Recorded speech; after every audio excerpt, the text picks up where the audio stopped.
అనుకున్నాం. కానీ జీతం పడింది, మాకు ఇది చాలా ఆశ్చర్యంగా ఉంది అని చెప్పి ఎంప్లాయీస్ వాట్సాప్ గ్రూపుల్లో ఆనందం వ్యక్తం చేస్తున్నారు. Venkatesh. Right, thank you Ramarao, thank you very much. ఇక మనం సూర్యనారాయణ గారు, ఏంటి మీ స్పందన ఏంటి? 1వ తారీఖు జీతాలు, 1వ తారీఖు పెన్షన్లు ప్రభుత్వ ఉద్యోగులకి, రిటైర్డ్ ఉద్యోగులకి. మీరు పోరాటం చేశారు దీని మీద, కోర్టు దాకా వెళ్ళారు, మిమ్మల్ని వెంటాడింది వైసీపీ ప్రభుత్వం, వైసీపీ నాయకులు అందరూ వెంటాడారు మిమ్మల్ని మీరు ఒక దశలో ప్రెస్ మీట్ పెట్టి నన్ను భౌతికంగా నిర్మూలించడానికి ట్రై చేస్తానని కూడా మీరు ఒక అభద్రత, ఒక ఆరోపణ కూడా చేశారు.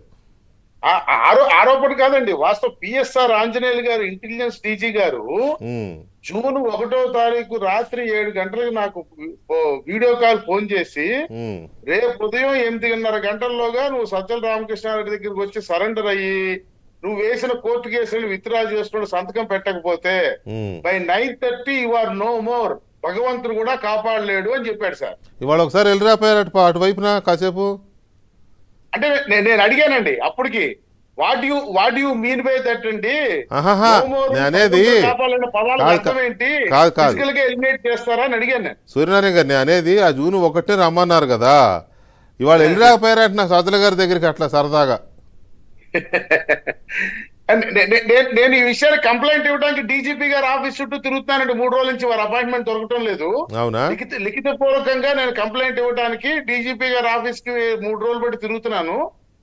రేపు అవకాశం వస్తే వెళ్ళి కలిసి డీజీపీ గారికి లిఖిత పూర్వకంగా కంప్లైంట్ ఇస్తాను. సరే, ఇక ఇవాళ 1వ తారీఖునే జీతాలు పెన్షన్లు పడడం అనే దాని మీద ఉద్యోగ సంఘాల నాయకుడిగా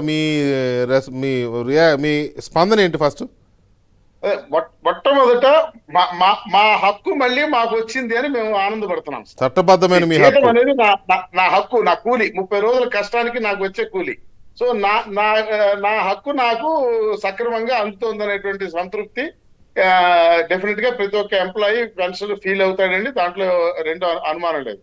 రెండోది, ఇక మీదట ఈ ఒరవడి కొనసాగుతుంది కాబట్టి మేము మా ఈఎంఐలకి డిలే అయిన కారణంగా వడ్డీలు కట్టుకోవాల్సిన పరిస్థితి నుంచి రక్షించబడతాం అనేది ఒకటండి.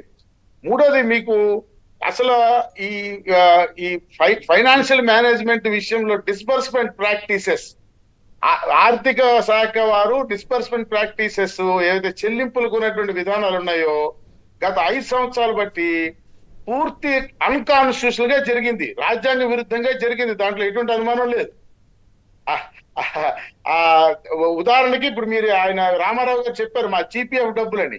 మా జీపీఎఫ్ డబ్బులు రాజ్యాంగంలో 266 అధికరణ కింద ఎవరికి కేటాయించడానికి, దేనికి కేటాయించడానికి శాసనసభకు కూడా అధికారం లేదండి. ఆ రకమైన ఇమ్యూనిటీ ఉంది రాజ్యాంగంలో. ఆ డబ్బు 12,000 కోట్లు లేదు, ఇప్పుడు అక్కడ పేపర్ మీదే ఉంది. ఇలాంటి వైలేషన్స్ ఎన్నో జరిగినాయి. ఇంకా ఆశ్చర్యకరమైన విషయం ఏంటంటే వెంకటకృష్ణ గారు, మీరు అసలు ఒక విషయాన్ని మీరు మర్చిపోయారు, మీరు ప్రత్యేకంగా మీరు ప్రస్తావించాలి. గత ఆర్థిక శాఖ మంత్రి బుగ్గన రాజేంద్రనాథ్ గారు 4 పోర్ట్ఫోలియోస్ ఉండేవండి. 4 పోర్ట్ఫోలియోస్ కి 4 ఓఎస్డీలు ఉన్నారు ఆయన దగ్గర. ఒక్కడైనా సర్వీస్ లో ఉన్న ప్రభుత్వ ఉద్యోగి 5 సంవత్సరాలు ఆయన దగ్గర ఓఎస్డీగా పనిచేసాడా మీరు చెప్పండి. అసలు ఈ విషయాన్ని ఎవరు పట్టించుకోవాలి. అసలు 4 శాఖలకి మంత్రిగా ఉంటూ 4 ఓఎస్డీలు, 4 రిటైర్ అయిన వాళ్ళు, ఒక అనామత్తు అతను అనాథరైన పర్సన్ ని